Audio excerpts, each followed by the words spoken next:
আসসালামু আলাইকুম। আজকে আমরা আলোচনা করব পৃথিবীর ব্যাসার্ধ নির্ণয়ের প্রাচীনকালীন একটি পদ্ধতি নিয়ে।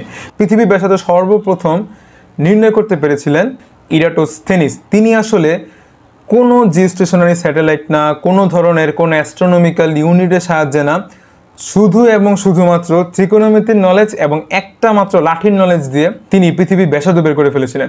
তো আজকে আমরা ইরাটোস্থেনিসের সেই প্রাচীনকালীন পৃথিবীর ব্যাসার্ধ নির্ণয়ের প্রসেসটি দেখব। Let's jump into the video.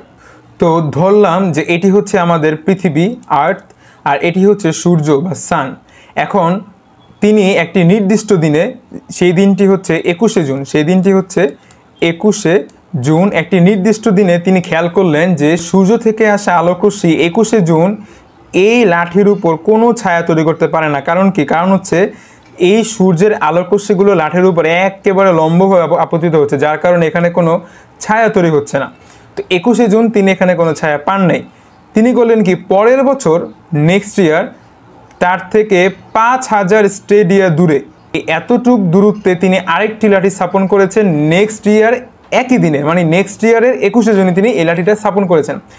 এবং তখন এই লাঠিটা সূর্যের সাথে, যখন সূর্যের যে প্যারালাল রেগুলো আসছিল, সমান্তরাল রশ্মিগুলো আসছিল, সেই সমান্তরাল রশ্মিগুলো এই সূর্যটা এই লাঠিটার উপর এবার একটা ছায়া তৈরি করলো।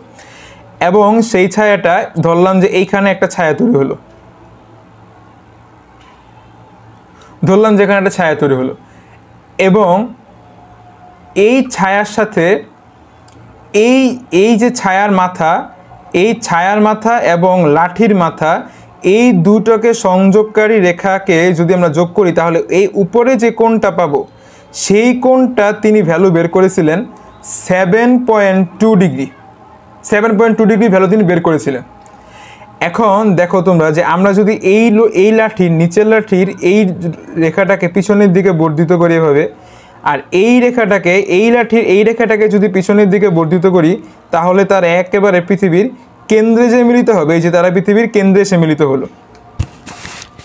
তাহলে এখন তারা পৃথিবীর কেন্দ্রে এসে মিলিত হলো। এখন আবার যদি আমরা এই রেখাটাকে পিছনের দিকে বর্ধিত করি, এই রেখাটাকে যদি এভাবে পিছনের দিকে বর্ধিত করি তাহলে দেখতে পারতেছো যে এই রেখাটা এবং এই রেখাটা হচ্ছে পরস্পরের সমান্তরাল। এখন যেহেতু একান্তর কোণের নিয়ম অনুযায়ী আমরা বলতে পারবো এইটা যেহেতু 7.2 ডিগ্রি হয়েছে, তাহলে ডেফিনেটলি এই কোণটার ভ্যালু কত হবে? আমাদের এই কোণটার ভ্যালু হবে 7.2 ডিগ্রি। এখন আমাদের লাগবে কিসের ভ্যালু? আমাদের লাগবে কিন্তু এই ভ্যালুটা লাগবে। আমরা যদি এই ত্রিভুজটার নাম দিই একটাই, যেমন এটা হচ্ছে আমাদের ও, এই হচ্ছে আমাদের এ, আর এই হচ্ছে আমাদের বি, তাহলে এই ও এ বি ত্রিভুজের আমরা যদি ও এর মান বের করতে পারি তাহলে কিন্তু আমরা ব্যাসার্ধ বের করতে পারবো।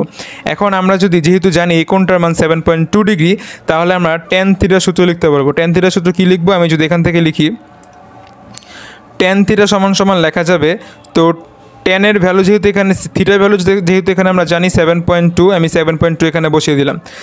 আচ্ছা, এখন তোমরা একটু খেয়াল করো, যেখানে দেখতে পারতেছো যে tan 7.2, যেমন আমাদের এই যে এই অ্যাঙ্গেলটার ভ্যালু কিন্তু আমরা জেনে আসছি যে এই যে হচ্ছে 7.2।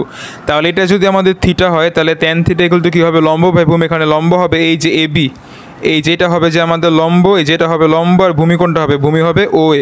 তাহলে tan 7.2 বা tan থিটা হচ্ছে লম্ব বাই ভূমি, লম্ব হচ্ছে এ বি, ভূমি হচ্ছে ও। এখন লম্ব এ বির মান তোমাদের আমি আগেই বলে আসছি যে এই ইরাটোস্থেনিস 5000 স্টেডিয়া দূরে আরেকটা লাঠি স্থাপন করেছিলেন। তার মানে আমাদের এই এ বির ভ্যালু হচ্ছে 5000 স্টেডিয়া, আর ও এর মান হচ্ছে আমরা বের করবো, আমাদের ও এটাই কিন্তু হচ্ছে রেডিয়াস বা ব্যাসার্ধ।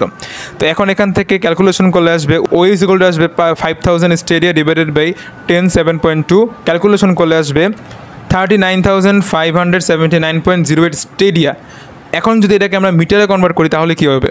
এটা হচ্ছে, আমরা জানি যে 1 স্টেডিয়া ইজ ইকুয়াল টু হচ্ছে 185 মিটার।